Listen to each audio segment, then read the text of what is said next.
सतीश जी, चलिए। प्रणाम गुरुजी।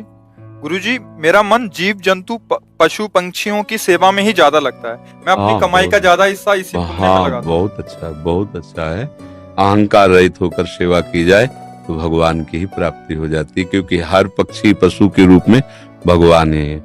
नामदेव जी महाराज कुत्ते में भगवान को देखो प्रकट किया ना। भगवान एक बार श्री एकनाथ जी महाराज गंगोत्री से गंगा जल लेकर बहुत से भक्तों के साथ रामेश्वर चढ़ाने जाते थे।